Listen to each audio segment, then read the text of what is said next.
Morning, Vintage. Welcome to Vintage 242. So glad to see you guys this morning. If you're a guest with us, we prepared for your coming, and we have a hospitality team that's in the foyer. So they would love to say hello to you, and there's a gift bag even back there. Lori Dill, raise your hand right there. There's a gift bag right there we would love for you to take. We're glad you're here. And if you are new with us, if you could scan that QR code and let us know how you found out about Vintage, that would be great. Also, if you don't get our weekly newsletter, which allows you to keep up with what's going on in the life of Vintage, this would be a great place to sign up for that as well. You can find us on Spotify, too, for all the songs that we do and worship, too, this morning, and also Facebook and Instagram, of course, so look for us there. Thanks for being here this morning. So glad to see y'all. A couple of announcements to let you know about. Did you guys know Christmas is like right around the corner? Is that so weird? Because Thanksgiving isn't even here yet. That's so odd. There's so many debates on social media about whether or not people should have their trees up, right? But, well, we put ours up yesterday. So, Thanksgiving is like the last week. Yes, at the very end this time, so we have to maximize. But anyway, I wanted to let you know about an opportunity that we get to do is bless people and bless kids this Christmas. And so we do have a sign up. It's right here if you want to scan the QR code. But we are doing a Christmas outreach, and this year we're focusing on two categories. One is Receiving Hope, which is the local sex trafficking recovery center for teens, ages 12 to 17. So we've agreed to sponsor their entire Christmas, which is it's not that much. It's about $100 a kid, but it's different things from teddy bear slippers to body pillows and MP3 players, things like that. So those are on there. And then also we are working with Fostering Hope, our foster and adoption ministry, and some people in the community. So we have 91 gifts left, and they range from $7 to $50. But if you guys are willing, I will be out there right after the service. You'll see this lovely chalkboard that I scratched out this morning to let you know where I'll be standing. But if you are interested in sponsoring one gift or 10 gifts, I'd love to talk to you about it, sign you up, get you taken care of. We want to make Christmas great for our community, for those in need. We want to bless them and give generously. And so if you have questions, let me know. I'll be out there. You can do this from home. You can do it here. But again, it's just a few weeks away. I'm going to post, and I would be so grateful if you guys would share it with your friends, because so many people in the community are looking for places to give to. And we're very proud to say what we're doing and ways they can plug in. So if you'll share that post so that people can plug in, that'd be awesome as well. But if you have questions, let me know. Also, one other thing we wanted to let you know that we will not be here next Sunday. We are combining with Riverstone to hear a good friend of Steve's speak named David Platt, and he is going to be preaching at Riverstone. So we will be there. It's 10 o'clock in the morning still. But make your way down there next Sunday, and then we'll be back after that. And here's a short video message from David. Hey, Vintage 242 Church. The only thing you need to know about me is that by God's grace, when I was in college, Steve Hambrick was patient and kind and gracious enough to meet with me most every week over a meal to spur me on toward Jesus in a way that marked my life, which is why I am looking so forward to being there on November 24th, that's Sunday, at Riverstone Church and Vintage 242 Church being a part as well as we worship together, open God's Word, and Lord willing, God's Spirit move among us in ways that draw us all closer to Jesus and His purpose for us in the world. So I look forward to being a part of that, and I hope in a way that's full circle, encouraging you out of the overflow of your pastor's encouragement in my life many years ago. He followed the script very well that I wrote for him, and no, it's really, really funny. In full confession, when David and I met in college, it was funny because I met with him because I just had mad respect for him, to be honest with you. And I thought we were meeting as accountability partners, and I am several years older than him. And so when we met, I thought we were accountability partners. I guess he viewed me like an older brother, kind of speaking life into him. So several years ago, I realized he kind of viewed our relationship differently than I did, and I was very, very humbled by that and very honored. And again, I would encourage all of you to be there the 24th. David really is just an incredible guy. A lot of you know of David Platt, have heard David Platt, maybe been part of his Bible studies that he's done. David is legitimately, I said last week, he is the same guy today as he was when we were friends in college together. He is this radical in his faith and his trust and his belief in Jesus. His heart for the nations, specifically unreached people groups in the 1040 window, like from Africa, stretching all the way over to the Middle East. His heart for this people group is just profound. He literally has been powerful. It's really crazy. I was literally on an airplane about 2 months ago, and I just randomly sat next to this guy, started talking, and realized like he was this guy through cattle farming. Dairy farming. He had all these open doors in like Qatar and Yemen and all these places, and literally his pastor connected him with David because David is trying to reach unreached people groups through businesses in the 1040 window in the Middle East. And he's like, I get to go hang out with David and connect him to Yemen through my dairy farm experiences, right? So it's just really, really cool, the creativity he even has just around reaching unreached people groups. And he is huge. He's adopted 5 or 6 children from all over the world. And so his heart for foster care and adoption actually will be part of what the message will be about at Riverstone, will be something that we're connecting with. So again, love for you to be a part of that. It's going to be a lot of fun. And you are invited. Well, I want to start with this phrase this morning, and it's this. Without you in my life, I don't think I would have made it. You saved my life. I'll read that again. Without you in my life, I don't think I would have made it. You saved my life. Now, this is a phrase that I've heard people speak multiple times about my wife and the way that she has influenced them in their life, specifically in the last 10 years, around her unbelievable just investment, wholehearted engagement around foster care and adoption. This countless hours over the last 10 years that she's been a rock star, and God has used her in these ways. The reason that she has been used so effectively is her heart for those that are in need. I will never forget, we did a retreat, and Mike and Kim Smith, who are sitting here to my left, who are on their phones right now. I don't know why they're doing that, right? So they're taking, okay, it's okay, Kim, it's okay. I'm totally playing. No, but seriously, we were sitting with them, and they'll remember this. We were sitting in a living room together, and we were just talking, hanging out, really getting to know one another because we just kind of moved here and just been around, and so we were hanging out talking, and Mike said, I was praying for you, Randall, and I had a picture of you, and in the picture was, I saw your hands. Do you remember this, Mike? You might not remember this. He said, I saw your hands behind your back, and you pulled out this massive sword. And I asked the Lord, what is the sword? Tell me what that is. And he looked at her and says, do you know what the sword is? And she's like, I have no idea, right? And he said, I believe it's your fierce love for people. You are one who fights for others, who doesn't back down and defends those who can't defend themselves. And in that moment, we were both emotional because we recognized just that it was a profound and important word for us in that season, and specifically for Randall around her identity and knowing who she is in the idea of the kingdom, because a person who has fierce love versus like sensitive, compassionate love, sometimes, man, they just run people over who get in the way. They run people over who are bringing about injustice. Because she fights for justice. She is fierce in the way that she loves people in her life and those she's doing life with. And some of you have experienced this love. Now the question, she had no idea I was going to say this, and she's super embarrassed and hating it.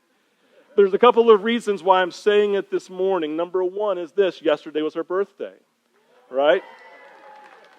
Yesterday was her birthday, and I want to honor her this morning by letting you know that's how I view her, as my friend, as my wife, as a co-pastor here at Vintage, and the way that she leads, the way that she loves and gives herself.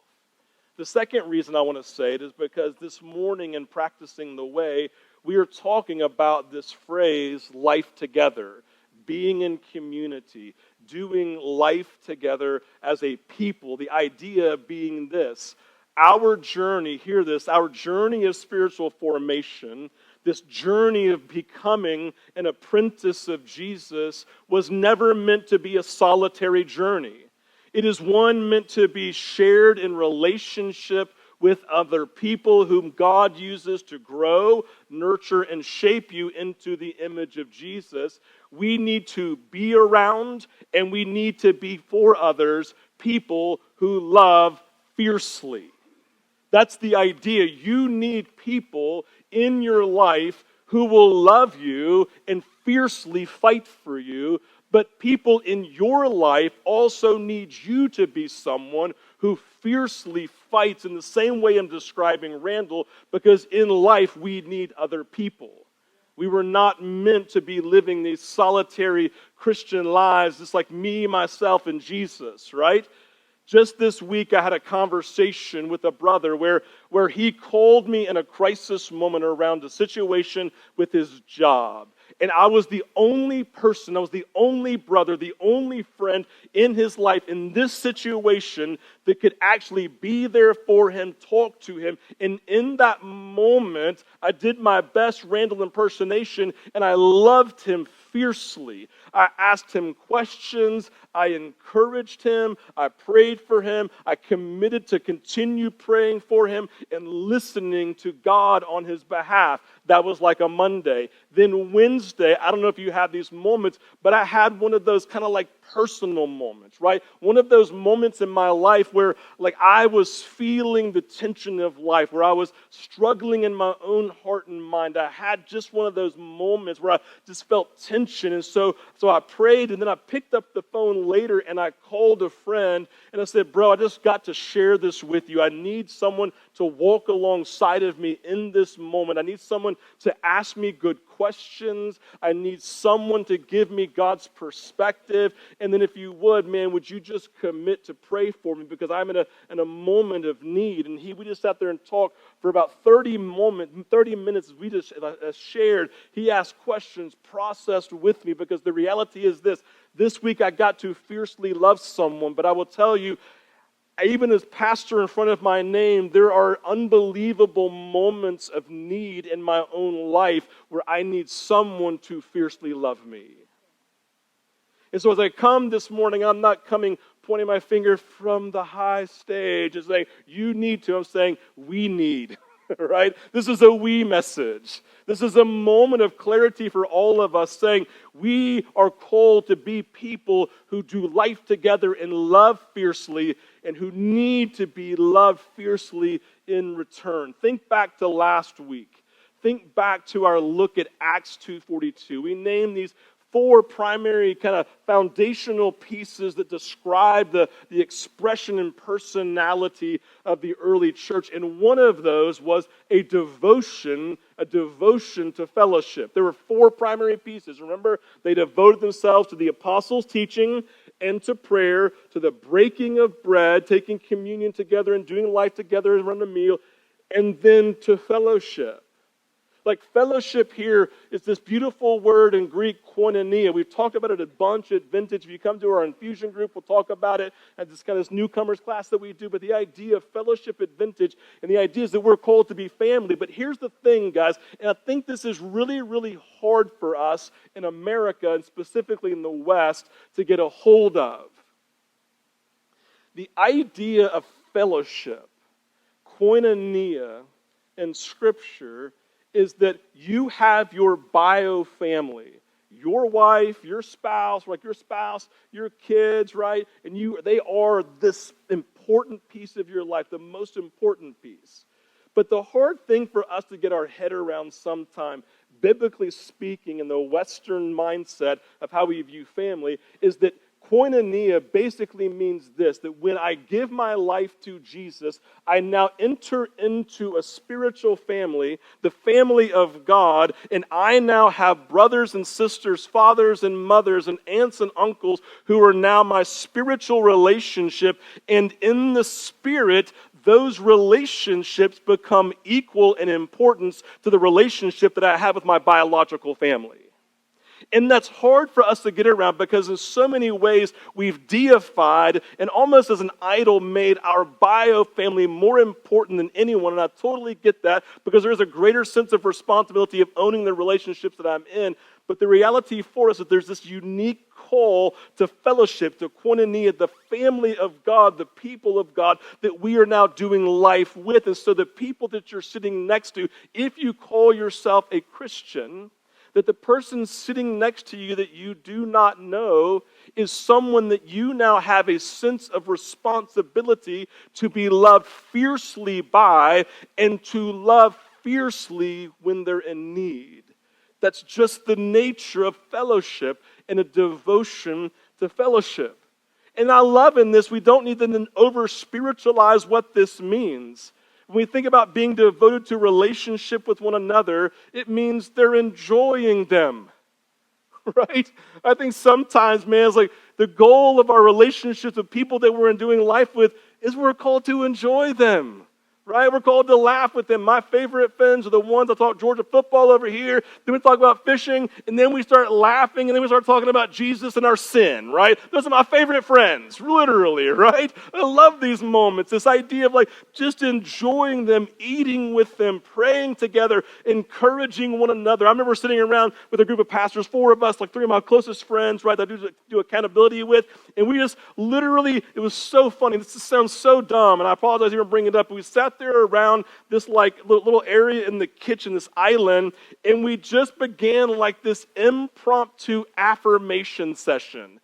Ernie, I just want to say, bro, like, I don't know about you. I started it. Like, I don't know, man. I feel like I need to say this, and I started just affirming him. Well, all of a sudden, we all started going around, and for an hour and a half, Tom Tanner walked in. We started affirming him. It was this like affirmation session, right? I'm an affirmation junkie. Like, this is the best moment of my life, right? But it's this beautiful moment of sitting and just doing life together, encouraging, challenging, providing for each other's needs, holding each other accountable. Simply stated here in Acts 2:42, they did life together. They did life together.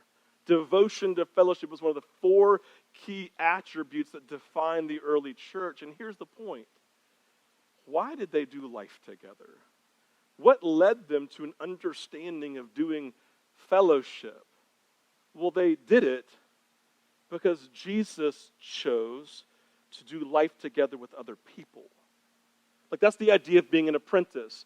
You see what they do, so you do what they do. And they looked at the life of Jesus, and they literally saw in Mark chapter 3, verses 13 through 15 on the screen, they remembered that Jesus went up on a mountainside and called to him those he wanted. And they came to him. So get the picture. A group of people, and Jesus goes, I want Jay, I want Ray. He just like starts calling them out, and then he calls them up. Calls them up on the mountainside. They came to him, and he appointed 12 that they might be with him. I just love that. They might just be with him, and that he might send them out to preach and to have authority to drive out demons, right? Like, I don't know about you, but I've always said my spiritual gift is hanging out. I think Jesus had it too. He just wanted people to be with him. He didn't say, I want to be with them. So, yes, he wants them to be with them. He wants them to do life with him. He wants them to eat meals with him. He wants someone just to be able to walk with him from Jerusalem to wherever he's going. Right? He just wants people to be with him. And, in that context, he would also disciple them. He would invest into them. He would pour into their lives. He would then empower them. And then he would step out of the way and let them do the ministry that he was doing of casting out demons and other things. He just did life with them. He just walked with them. He just hung out with them. They were his buddies. Remember at one point he says, I no longer call you servants, silly guys. I call you friends. Right? I call you friends. We're just doing life together. I just want you to come be with me. Oh, and then in time I will send you out to preach and drive out demons. It's going to be super fun. You're going to love it.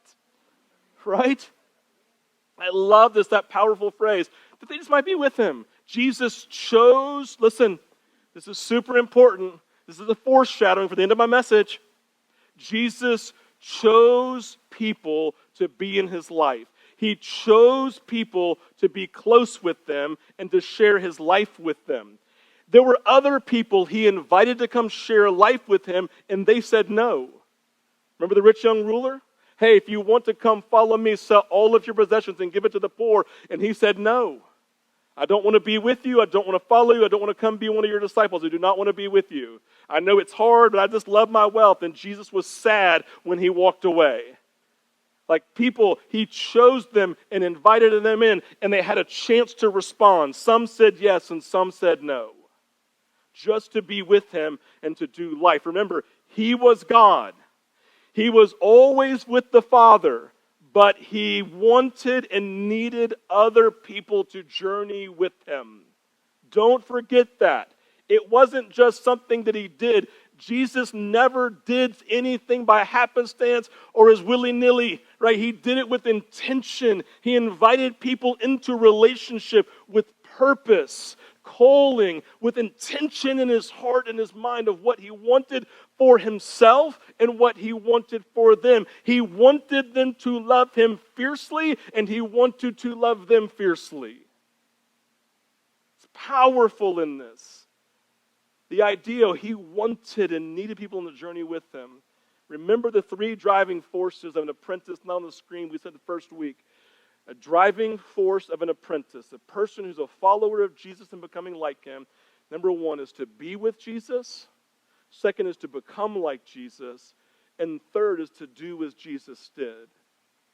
And so if Jesus was intentional of inviting people and choosing people to be in relationship and just that he might be with them and do life, if he invited them in and chose them, then that may and probably is, and I would argue definitely is, the reason why the early church embraced as one of their four tenets a devotion to fellowship, because they had seen it so clearly modeled in the life of Jesus. And if they wanted to be now his apprentice, then they would make sure that fellowship and intentional relationship of fiercely loving and being fiercely loved would now define their lives. Most theologians will tell you that the reason that the church grew astronomically in numbers was not because of the miracles that the church did. It was because the undeniable way that they loved and did fellowship with one another. I always tell people, you might come to a church and stay for a season if you like the preaching and the worship, but the only way you'll stay forever is if you make friends. Fellowship, you've been designed to do life with people and have fellowship and be in relationship. It's why it's one of our tenets here we fight for. We don't do it perfectly, and some people leave never finding it, and it breaks our heart, but it's a great desire of ours that everyone would find these relationships. The idea here of like, why is it important to be in a relationship? So one, you say, well, Jesus did it, so you should. That's a great answer, but there's probably deeper reasons, right? Why should we choose fellowship? And there's kind of multi-layered. I'm going to name just a couple for me that I find impactful and important. The starting point might be an African proverb. You've heard it. I named it yesterday. Comer will talk about it in his study, but it's this: if you want to go fast alone, if you want to go fast, go alone. If you want to go far, go together. You've heard that phrase. It's not new to you. If you want to go fast, it's Burkina Faso. I don't know when it came out, right? Western Africa, where the phrase was born. If you want to go fast, you go alone. But if you want to go far, you go together.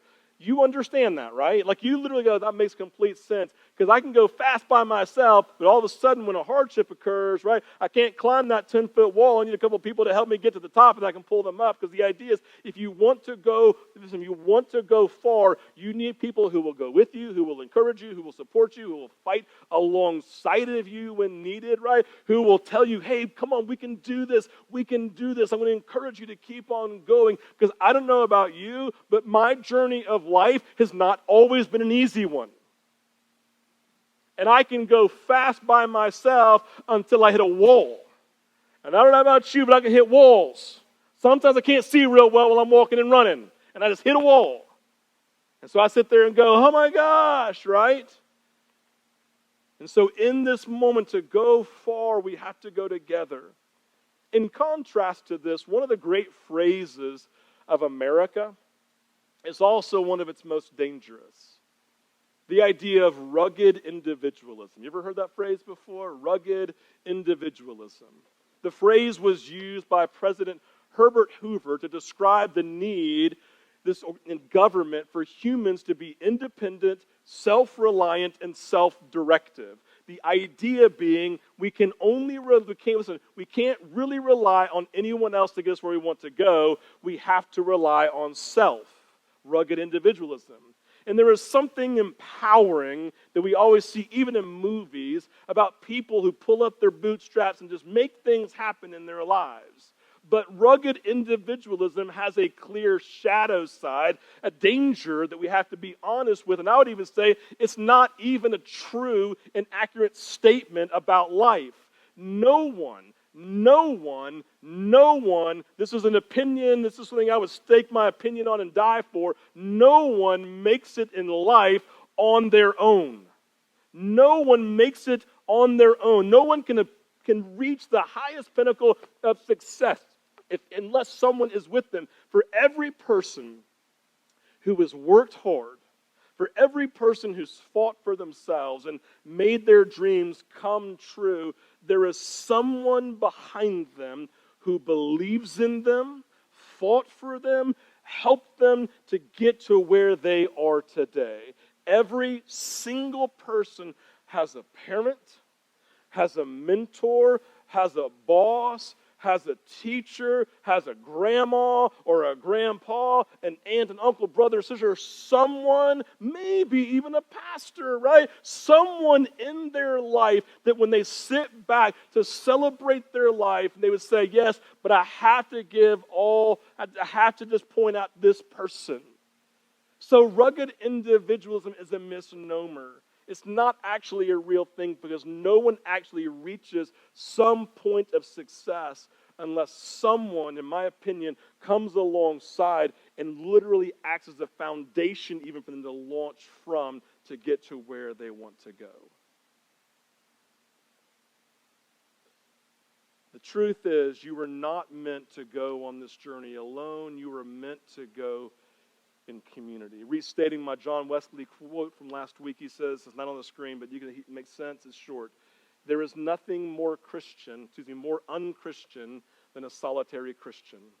There is nothing more unchristian than a solitary Christian. We function best when we run with others. But even more than that, I would say, you can't be sharpened unless you are in community doing life with others. You know the verse, we quote it because it makes so sense and it's easy to remember. Proverbs 27, verse 17. As iron sharpens iron, so one person sharpens another. Look at the words, see them, read it again for the very first time and feel the weight of that. As iron sharpens iron, so one person sharpens another. This verse teaches that iron, to be turned into a sword or a useful tool, must first be shaped and sharpened to become what it was meant to be. We know Solomon was using iron as a metaphor here for every human being, right? Every human being is in need of sharpening, of being shaped into the image of Jesus, which God has for us. And that sharpening happens through relationship with others. Sharpening requires another tool, or here, it requires another person, or preferably persons, in your life. Think about the Great Commandment. The Great Commandment, right? The Great Commandment is the summation of the entirety of Scripture, and it's twofold. You know it. Love God with all of your heart, soul, and mind, and love your neighbor as yourself. More succinctly, love God and love people. Love God and love people. Half of what we are commanded to do and who we are called to be is in the context of community, relationship with others. You can't love your neighbor if you don't have neighbors. You can't love the community around you if you haven't given yourself to the community around you. The only way you can fulfill half of the commandment of God is by being in relationship with other people. The only way the fruit of God's Spirit can actually be cultivated in your life is if someone super annoys you and you have to learn how to express the fruit of patience. right? The only way that you can express faithfulness is if someone's being unfaithful to you and you have to flex the muscle and grow in faithfulness. The idea, all of these things require community and people around us that we're in relationship with, that we are fiercely loving and being fiercely loved by, and allowing this to be the space where I am actually able to express the commandment of loving my neighbor as I love myself. I love this quote. I took it from a longer quote in the study. It's on the screen. I don't know who said it. I apologize. It says, long-term interpersonal relationships are the crucible of genuine progress in the Christian faith. People who stay in relationships grow. People who leave do not grow. Long-term interpersonal relationships are the crucible of genuine progress. Relationships are where sharpening happens, where accountability happens, where encouragement happens, where correction happens, where we learn to humble ourselves and prefer others, where we die to self and love others, where we turn the other cheek, where we walk with the extra mile. So much of our teaching from Scripture is all about how to live life with others and the posture we're to have in it, a posture that looks like Jesus and acts like Jesus in humility and in love. The idea is we cannot really grow and express any of these apart from the relationships that we are in with other people. Our becoming like Jesus only happens in the crucible of relationship, the furnace of healthy conflict and tension, where we learn to die to self and prefer others. Do you grab hold of the word crucible? That word crucible literally represented this utensil that you would put metal in and burn it so it would completely become liquid, so it could then be shaped into the image that you needed it to be.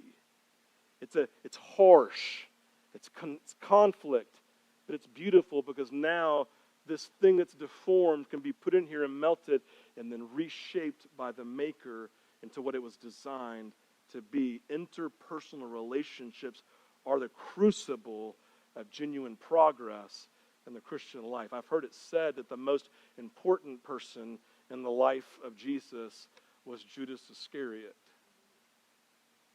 the one who brought about the greatest conflict and pain in his life, because it was there that Jesus then had to express the fruit of the Spirit in relationship with him.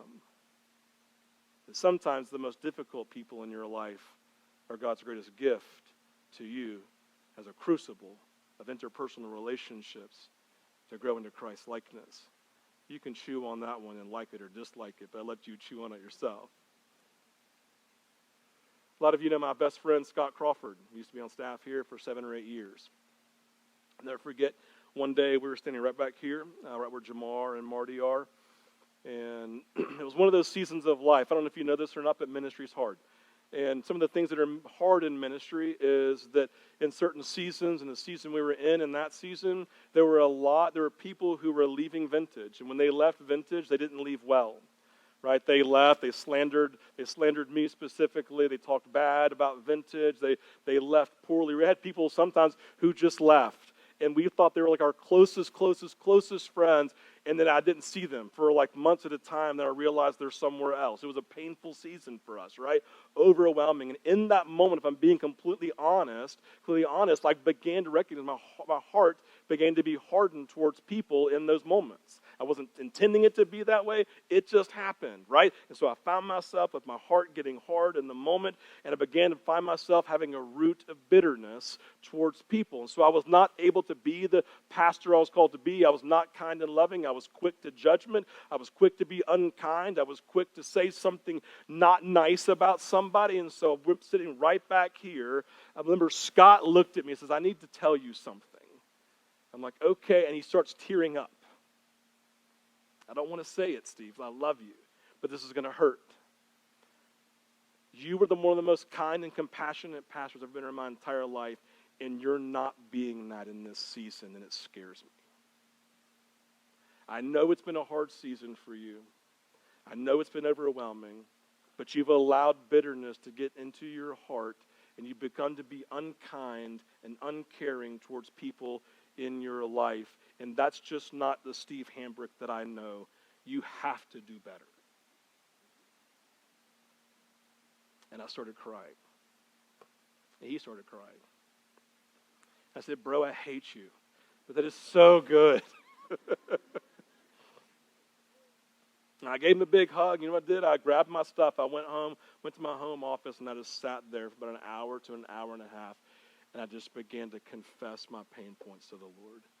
I began to confess how it picked up some unhealthy pieces in my heart. I confessed how it allowed a root of bitterness to root itself into my life, and I stopped being the person that God had called me to be. I'd stopped loving. I'd stopped sacrificing. I'd stopped turning the other cheek. I'd stopped walking the extra mile. And I will tell you this, from that point forward, that broke something in me. To the point where I'm not going to lie and say, it's fine when people leave. No, we still have pain points in that, but I never hold on to that as something that then causes division between me and another brother or sister who ever walks out of Vintage. That was the work of Jesus. You know how it happened? Because Scott became an iron that took this jagged pain point and edge, and just God used to saw it off and to soften me and to help me return into the image that God had for me, a loving, kind, compassionate, and caring and strong pastor and friend to people. If I were walking alone, if I did not have someone in my life like that, then today I would still be bitter, I would be more angry, and I'd be less compassionate and caring and kind. God used the moment. Community and life together makes that happen. We don't grow without community. In the study, you'll find, those of you who are doing it, Comer comes in and talks about this study, I forget, like a psychology type study around friendships. This guy named Dunbar created the Dunbar's number.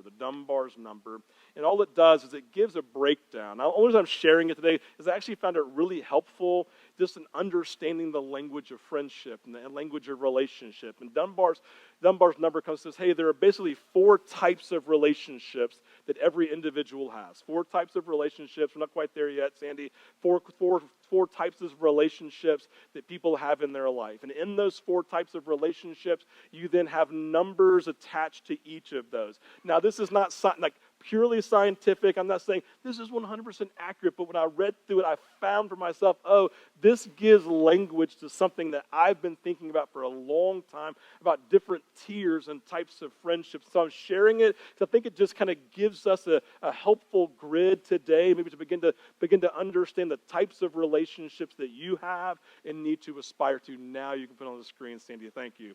The first one is inner circle. The inner circle, these are like the people you're most intimate with, those who know you best, right? Those that you bare your soul to, that there is nothing hidden. And this is just a few, 1 to 5 people in your life that you can handle. This is what you need. So I always say, people come to me, it's like, hey, do I need to confess my sin to everyone? No, you have your inner circle, those few who are trusted and closest to you, know everything in your life. The second tier is friends. Friends, about 10 to 15 people in your life, and these are the people that you do life with, you hang out with, you vacay together. When you think about celebrating for a party, they're the first 15 invites that you make, and everybody else is secondary, right? These are your friends, the people that you do life with together.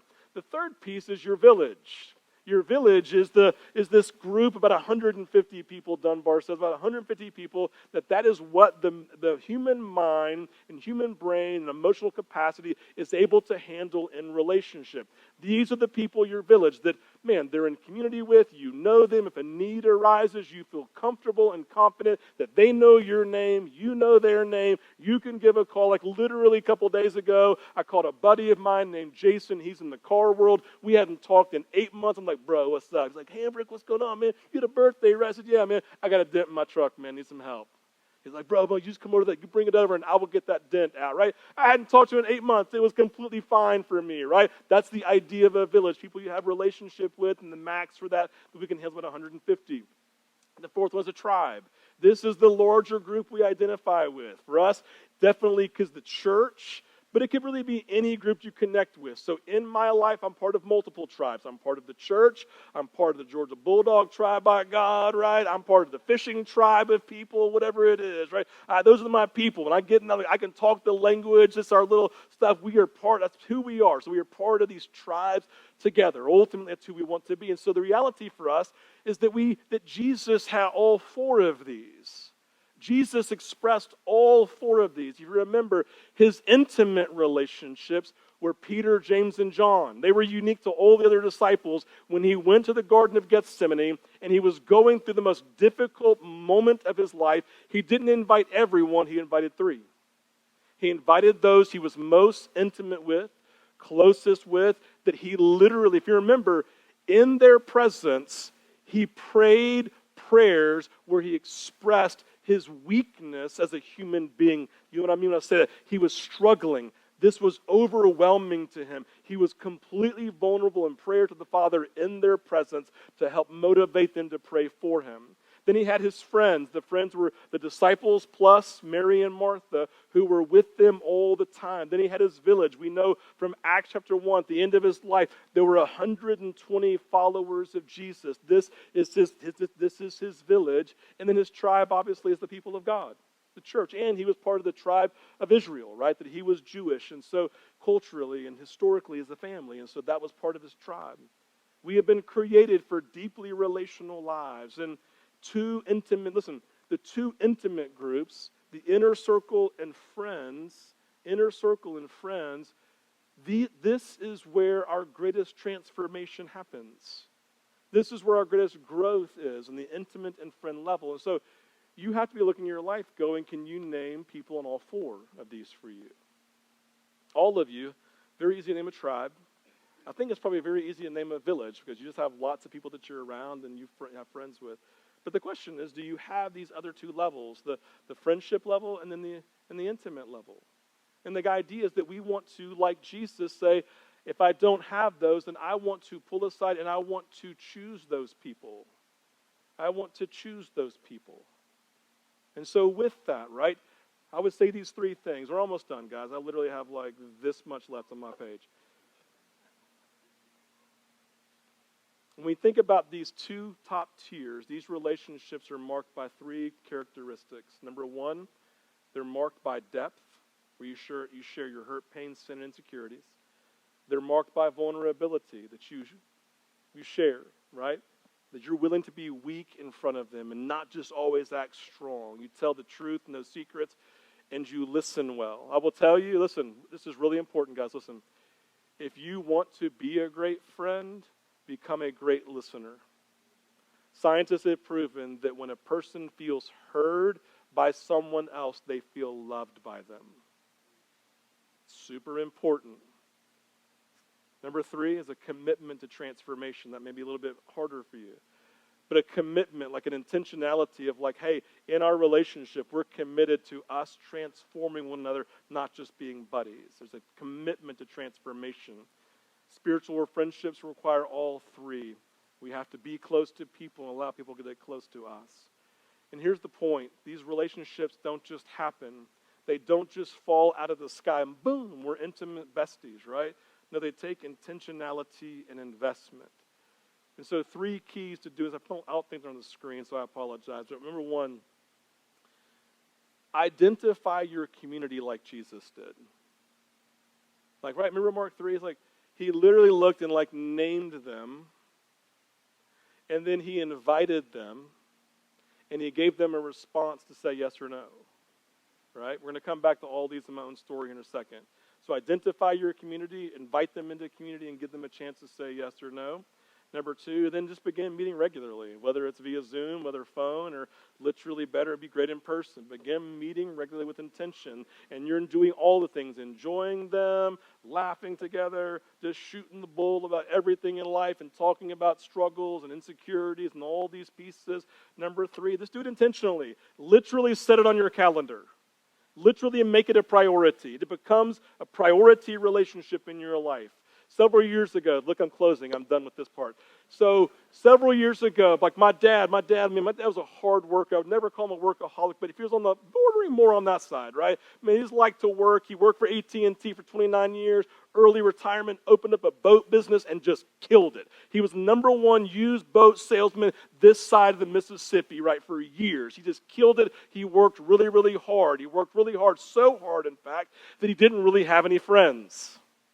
And so about 6 or 7 years ago, when he retired, he had 1 full year of basically living in a mild depression because he realized he had worked so hard, he had never cultivated relationships he could now tap into and enjoy for the rest of his life. And so I remember sitting there, and I was his only safe conversation. I was the only safe person. I was his best friend, which is great, right? And heavy, right? And so I'm sitting there just going, God, you got to give him friends. And so anyway, so in this moment for myself, here's what I did. I was in my early 40s at the time, right? I'm 51 now, early 40s. And I remember sitting back with the Lord and going, God, I am a mile wide with people, but an inch deep with so many of them. And Lord, I've got people who could be friends. I've got people who could be inner circle, but I don't think I really have those. So you know what I did? I sat down and created a list. I went through all the people in my life and said, these are the people I want in my inner circle. And so I wrote them all down, and then I literally wrote down, this is what I want our relationship to look like. And I literally I don't even do this. This is not my MO, Randall will tell you. Like, I don't have, expectations. But I'm like, I want it to look like this. And I laid those things out. And then I called them. I texted and said, hey, I need to have a real heart-to-heart conversation with you. Can I call you tomorrow at 3? And I called, first one was Scott Crawford. I said, hey, bro, this was like before we were really like the inner circle, right? I said, hey, man, we got a great friendship, great relationship, and but I will say this, man, I look at it and go, this is what I'm looking for in my life. This was my fear. I said, I want to have somebody when I get to be 85 years old and can't do any of my hobbies anymore, that I can at least sit on a park bench with you and have such history with you that it's just easy. That's what I want, right? Preferably a beach somewhere, even better, right? That we can sit down and just be at peace because our presence with one another is enough. I said, but here's what it's going to look like. I am the only one who calls, Scott. You never call me. So my expectation is you start calling me at least once to my 4 times calling you. That's it. That's what I literally said. I will call you 4 times to your 1, but you got to call me. Number 2, we can talk fishing, golf, and Georgia football, but at some point in most conversations, we've got to stop and start talking about our life and going really deep with one another and sharing all the intimate spaces. Because I'll be honest with you, Scott, I need so many brothers in my life who know everything. You know what he says? He's like, I've been praying for this. And I'll never forget, 6 months in, Scott started calling me 1-to-1. I said, bro, you called me twice to my 0, man. Well done. I've trained you well, you know. And we have that. I got other boys we do that with. It's beautiful. And so in that, there was an intentionality of choosing. I have one friend who I did that with. He's like, yeah. And then he's kind of backed out. He's not been great. I'm okay. I've forgiven him. We've moved on, right? We still have a relationship. But I have those inner pieces. So again, all I'm getting at is this. No matter how old you are, no matter where you stage you are in life, you need someone to love you fiercely. It is a lie of the enemy that you don't have to be connected in the community, or it's a lie of the enemy to say that your bio family is enough. It's not. Biblically speaking, your bio family is not enough. It just isn't. I love them. We love them, but they're not enough. We need the family of God, the people of God, community, people to come alongside of us, brothers and sisters to you who are there for life. Steve, this is so hard, I know, but you have to pray into it, you have to pursue it, you have to choose it, and you have to invite, and then you have to pursue. What I've come to in life is this. In so many of my relationships, because I understand this whole premise, I am the primary pursuer in 99% of my friendships. Because I just know I get it, and I'm okay. Because I know that when I reach out, like, oh my gosh, yes, this is what I need. And then we go deep, right? And so with that, man, Jesus, I'm going to sum it all up right here. Whoever's leading worship can come in. Go ahead and come on up as you come into this time. Number one, a lot of you have pain points around friends. Your friends can be the primary people who have created rejection and wounding inside of you. And you might need to do some business with God to get some healing from that. Talk to somebody about it and work through that. I am not unaware of that. I had to go do my own work multiple times over the years, okay? But number two, in that, commit to say, God, I'm not going to let the enemy win. I'm not going to let the root of rejection and the root of bitterness to take hold of my life. God, by grace, would you help me? Your ability, Lord, to forgive and to move forward, Lord. And God, I'm going to give myself to new relationships and just ask God, who would you have me go after? Who would you have me choose and to invite in and recognize? You have to give them the grace to say yes and the grace to say no. Okay? And in doing so, it now allows you to take a step closer into Christ's likeness as you've placed yourself around people who are sharpening you into the person that God has for you.